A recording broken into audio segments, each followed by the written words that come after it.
Hello and welcome to the Entrant. The topic for today's discussion is one of the most relevant topics under the Indian family laws. The Special Marriage Act of 1954 holds great importance when it comes to questions asked in competitive exams. Before getting into the provisions of the Act, let us understand a little about the history of the Act itself. H.S. Maine introduced Act 3 in 1872, which gave permission to dissenters to marry whoever they chose under the new civil marriage law, but it was inadequate.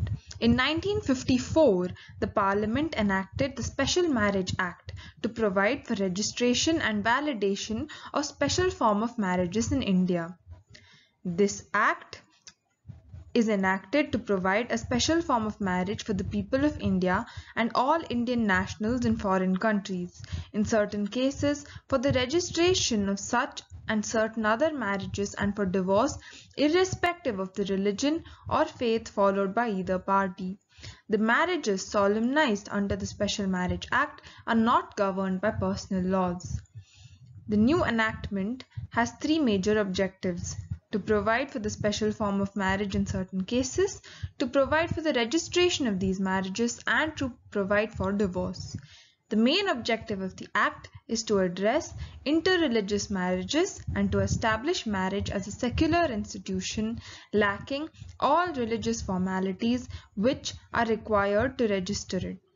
Chapter 1 says that the Act covers all religions, namely Hindus, Muslims, Sikhs, Christians, Jews, Buddhists, and also applies not only to the people living in India but to the Indian nationals living abroad.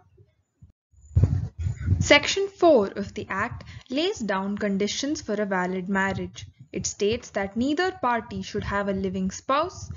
The male party should have completed at least 21 years of age and the female 18 years of age, and the parties must not be within the degrees of prohibited relationship. Lastly, neither party should be incapable of giving valid consent to it in consequence of unsoundness of mind, or even if capable of giving valid consent, they should not be suffering from mental disorder of such a kind or to such an extent as to be unfit for marriage and the procreation of children, or must not be subject to recurrent attacks of insanity or epilepsy. The Act elaborates the following procedure to get the marriage solemnized and registered.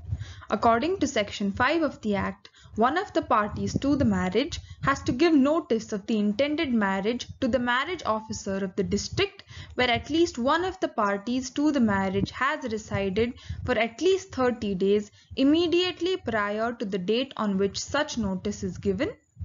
Further, according to Section 6 in the marriage notice book, such notice must be then entered and published by a marriage officer at some conspicuous place in his office, and the notice of marriage published by the marriage officer must include details of the parties such as their names, date of birth, age, occupation, parents' names and details, their address, PIN code, identity information, phone numbers, etc.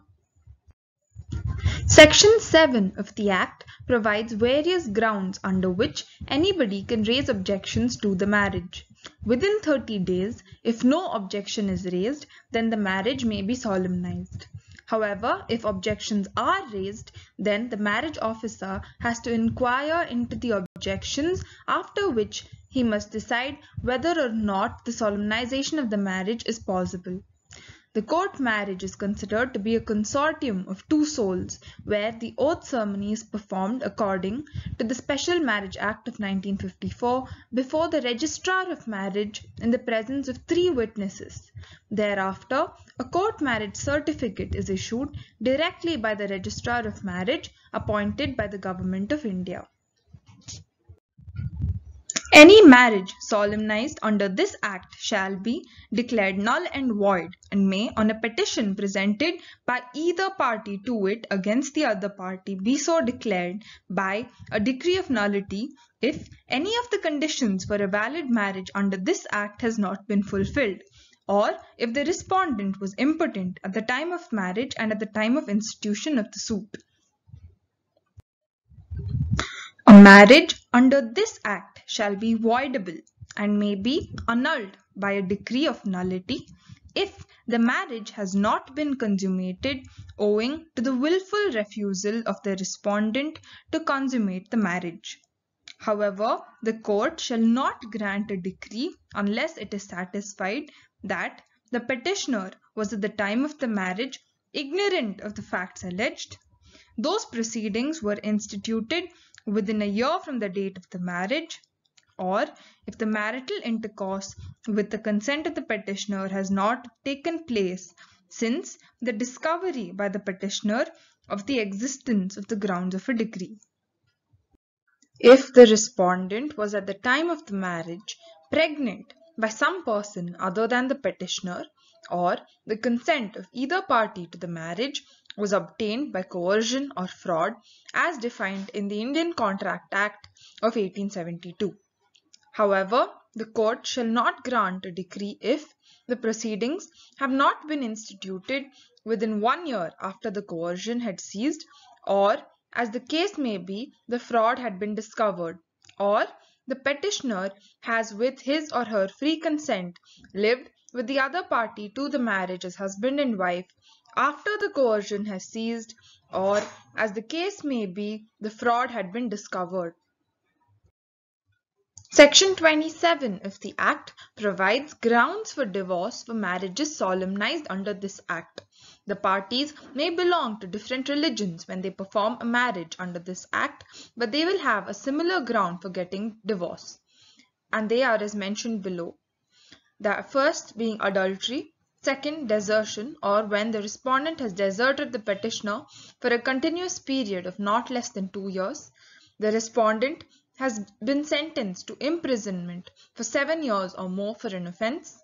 Cruelty, respondent has been incurably of unsound mind, or the respondent has been suffering from venereal disease of a communicable form, or on the presumption of death, where the respondent has not been heard of for more than 7 years, or the respondent husband has been convicted of crimes such as rape or outraging the modesty of any female.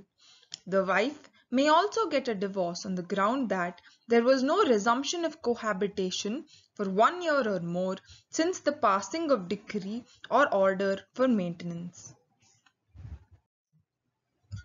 I hope this video was helpful in providing a simple and clear understanding of the Special Marriage Act of 1954. For any further queries, please drop your questions in the comment box below.